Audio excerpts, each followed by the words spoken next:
Hi, this is Sung and I'm your online maths mentor, and basically this chapter or this episode marks the beginning of a brand new chapter in the Extension 1 maths course. And this particular topic is one that is a bit of a favourite of mine, but can often be the angst of a lot of students out there doing the Extension 1 course.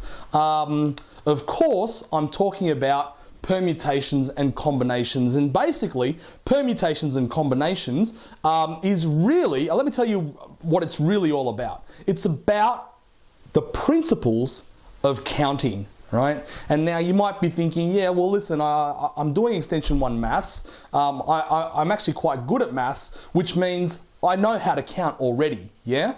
But let me say that when it comes to counting principles, it can actually get quite complex. It can actually be a little bit more involved than just learning to count 1, 2, 3, 4, 5, right? And in particular, what this course offers is the ability to count different permutations and combinations. Now, let me go through what I mean by that. Let me go through what I mean by what a permutation means and what a combination means, right? Now, this particular topic is also covered to a lesser extent in the 2-unit general course, where they use different language. They don't call these concepts permutations and combinations. Instead, you're more likely to encounter probably a more meaningful word, which is arrangements and selections, right? But let me go through, like if you want to be mathematically highbrow, then you'd probably use permutations and combinations, right? But let me go through what they are, and then I'll give you an example of how to recognize a permutation, how to recognize a combination, okay? Now, this definition at first might not make total sense, but once I kind of explain it and unpack the definition that I've got up here, and I've used the words fairly meticulously, fairly carefully, because I really want to use the definition to kind of show you what a permutation is and what a combination is. So let's start with a permutation, right? A permutation is simply an arrangement, okay? So if you've got an ordered set or an ordered subset, or an ordered group, a subset just means group, that can be formed by selecting elements from a bigger complete set under set conditions, this is called an arrangement or a permutation, right? And the key thing with this is that order matters, right? How you order all the elements in that group will determine one set arrangement, okay? That is slightly different from a combination. That kind of is different from what a combination is, because a combination is interested in the selection rather than the way that that selection is arranged, okay? So let me go through the definition of a combination, right? A combination is a subset or a group that can be formed by selecting elements from a bigger complete set under set conditions, in other words, under a certain rule, without regard to how the elements are arranged or ordered, right? So you're not interested so much in the order, okay, of the way the elements are set out in that selection, right? And that's what we call a combination or a selection.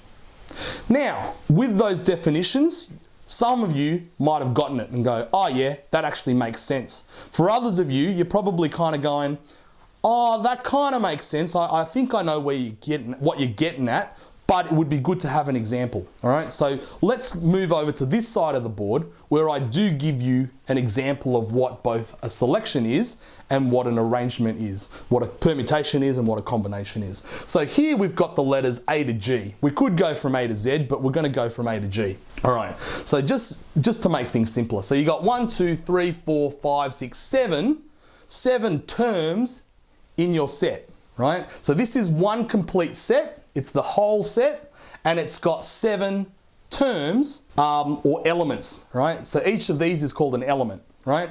So you've got 7 elements in this complete set. If we were to make a subset, in other words, a smaller group that comes from this bigger group, right? That's called a subset, right? So let's create a subset of 4 letters out of 7. Okay, so you got 7 letters here, you got 7 elements. Let's create another subset that contains 4 letters, right? So you might have, let's make a word. Let's make the word deaf, D-E-A-F, right? Now, D-E-A-F is one subset of A, B, C, D, E, F, G. Can you see that? That's one group that you can select out of that group. Got it? All right. That is what we call, so that can either be a permutation or a combination, right? So that's called a subset. This is both a combination and a permutation. But here's where I want to draw the distinction between what a combination is and what a permutation is.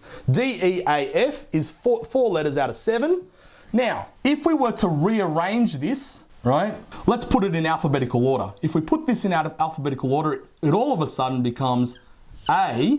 All of a sudden, it becomes A, D, E, F.